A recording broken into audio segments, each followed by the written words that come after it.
चीन के साथ जो तनाव बीते साल पैदा हुआ वो लगातार बढ़ता जा रहा है।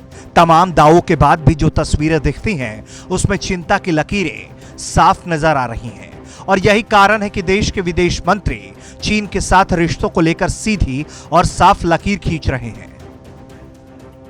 आंध्र प्रदेश के विजयवाड़ा में विदेश मंत्री ने भारत और चीन के बीच चल रहे तनाव को लेकर चर्चा की। विदेश मंत्री ने कहा है कि अभी तक चीन के साथ जो भी बातचीत हुई उसका जमीन पर असर नहीं दिखता। विदेश मंत्री ने साफ कह दिया है कि सेना के कमांडर अब तक 9 दौर की वार्ता कर चुके हैं। हमें लगता है कि कुछ प्रगति हुई है, लेकिन इससे समाधान के तौर पर नहीं देखा जा सकता।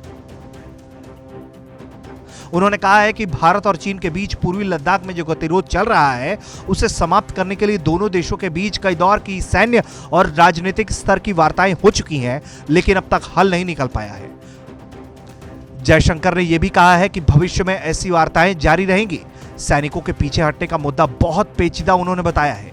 ये सेनाओं पर निर्भर करता है और इसको लेकर वो पूरी तरह से सेनाओं को स्वतंत्रता देने की बात कह रहे हैं। उन्होंने ये भी कहा है कि आपको अपनी भौगोलिक स्थिति और घटनाक्रम के बारे में पता होना चाहिए, जिससे आप सामने वाले से जब भी बात करें तो आप असल मुद्दों पर बात करें। I mean, you know the events of what happened last year.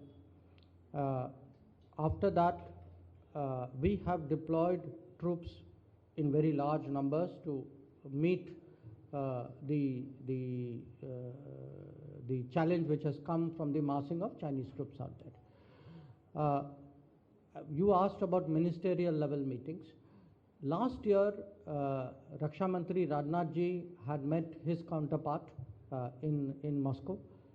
They were there for a meeting. I had also met my counterpart. And between us, we had agreed that we should disengage in some areas. So the disengagement talks, because it's a very complicated issue, it depends. Troops, you have to know the geography, which position, what is happening. This is being done by the military commanders. The military commanders have held 9 rounds of meetings so far. So we believe some progress has been made, but it's not yet, in a kind of situation where there is a visible expression of that on the ground. Bharat और चीन के बीच अप्रैल 2020 से ही तनाव की स्थिति बनी हुई है। चीन ने लद्दाख सीमा के पास कई बार घुसपैठ की कोशिश की, सेनाओं की संख्याओं को बढ़ाया। हालांकि भारत ने भी इस दौरान अपनी तैयारियों को पुख्ता किया।